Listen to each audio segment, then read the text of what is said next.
ದೇವರ ಅತ್ಯಂತ ಪರಿಶುದ್ಧ ನಾಮದಲ್ಲಿ ವಂದಿಸುತ್ತೇನೆ. ಇಂದು ನಾವು ಕೀರ್ತನೆಗಳ ಪುಸ್ತಕದ 29ನೇ ಕೀರ್ತನೆ ಓದಿಕೊಳ್ಳೋಣ. ದೇವದೂತರುಗಳಿರ ಪರಮ ಪ್ರಭಾವವು. ಯೆಹೋವನದೇ ಯೆಹೋವನದೇ ಎಂದು ಹೇಳಿ ಕೊಂಡಾಡಿರಿ. ಯೆಹೋವನ ನಾಮಕ್ಕೆ ಯೋಗ್ಯವಾದ ಘನವನ್ನು ಸಲ್ಲಿಸಿರಿ. ಪರಿಶುದ್ಧತ್ವವೆಂಬ ಭೂಷಣದೊಡನೆ ಯೆಹೋವನಿಗೆ ಅಡ್ಡಬೀಳಿರಿ. ಯೆಹೋವನ ಮಹಾಧ್ವನಿಯು ಮೇಘಮಂಡಲದಲ್ಲಿ ಕೇಳಿಸುತ್ತದೆ.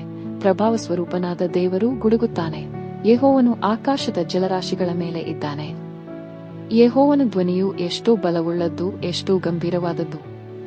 ಯೆಹೋವನ ಗರ್ಜನೆಗೆ ದೇವದಾರು ವೃಕ್ಷಗಳು ದಡಲ್ ಎಂದು ಮುರಿದು ಬೀಳುತ್ತವೆ. ಯೆಹೋವನು ಲೆಬನೋನ್ ಪರ್ವತದಲ್ಲಿನ ಮಹಾದೇವದಾರುಗಳನ್ನು ಮುರಿದು ಬಿಡುತ್ತಾನೆ.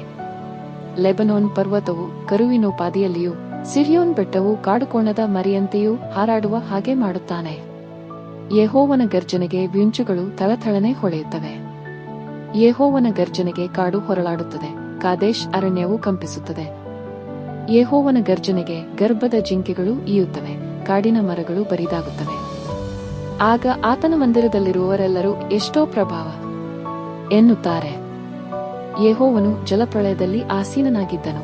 ಆತನು ಸದಾಕಾಲವೂ ಅರಸನಾಗಿ ಕೂತಿರುವನು. ಯೆಹೋವನು ತನ್ನ ಜನರಿಗೆ ಬಲವನ್ನು ಅನುಗ್ರಹಿಸುವನು. ಆತನು ತನ್ನ ಪ್ರಜೆಗೆ ಸುಕ್ಷೇಮವನ್ನು ದಯಪಾಲಿಸುವನು. ದೇವರು ಈ ಕೀರ್ತನ ಭಾಗವನ್ನು ಆಶೀರ್ವದಿಸಲಿ. ಆಮೆನ್.